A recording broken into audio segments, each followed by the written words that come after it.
ശ്രീനാരായണ പരമഗുരവേ നമഃ. സുപ്രഭാതം. 1448 ദിവസമായി ഇന്ന് 2025 മെയ് മാസം 2 തീയതി വെള്ളിയാഴ്ച. 1200 ആണ്ട് മേടമാസം 19 തീയതി.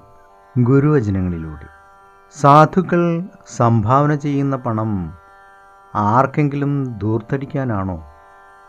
പണം ആവശ്യത്തിന് പിരിക്കണം, ആഡംബരത്തിന് പിരിക്കരുത്. ശ്രീനാരായണ ഗുരുദേവൻ. ശ്രീ നടരാജ ഗുരു എഴുതിയ ഗുരുവിരൽ എന്ന പുസ്തകത്തിൽ തത്വവും അനുഷ്ഠാനവും എന്ന് വിവരിക്കുന്നതിൻ്റെ 16ാം ഭാഗമാണ് ഇന്ന് അവതരിപ്പിക്കുന്നത്.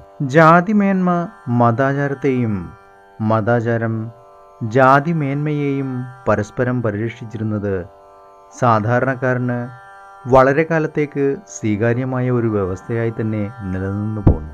വർണ്ണാശ്രമധർമ്മമെന്ന് മാന്യമായ തിലകമണിഞ്ഞ് അനാചാരത്തിൻ്റെ മറവിൽ അനീതിയുടെ സ്വാർത്ഥ താണ്ഡവം ദീർഘകാലമായി നടമാടിക്കൊണ്ടിരിക്കുകയായിരുന്നു.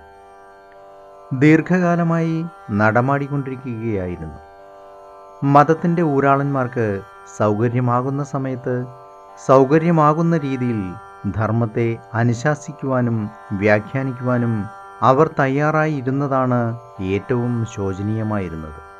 അങ്ങനെ നീതിനിഷ്ഠമല്ലാത്ത മേൽക്കോയ്മയുടെ അയുക്തമായ നേതൃത്വം ആരാലും ചോദ്യം ചെയ്യപ്പെടാൻ കഴിയാതെ നൂറ്റാണ്ടുകളായി സ്വന്തം സ്വാർത്ഥതയെ പരിപാലിച്ചു പോന്നു. ദയാനന്ദൻ, കേശവചന്ദ്രസൻ, വിവേകാനന്ദൻ എന്നിവരെല്ലാം അവരവർക്ക് കഴിയും വിധം ഈ അനീതിയെ ചെറുത്തുവെങ്കിലും ഐത്തോച്ചാടനത്തെ ഒരു ദേശീയ പരിപാടിയായി ജനങ്ങളുടെ മുമ്പിൽ വച്ചതിന് ഏറ്റവും പ്രശംസ അർഹിക്കുന്നത് മഹാത്മാഗാന്ധിയാണ്.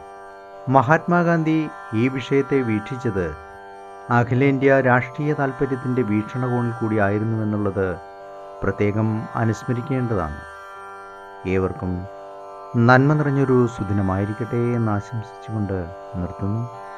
നന്ദി, നമസ്കാരം. ഗുരുധർമ്മം ജയിക്കട്ടെ. ശബ്ദം നൽകിയത് സുജീഷ് മഹേശ്വരി.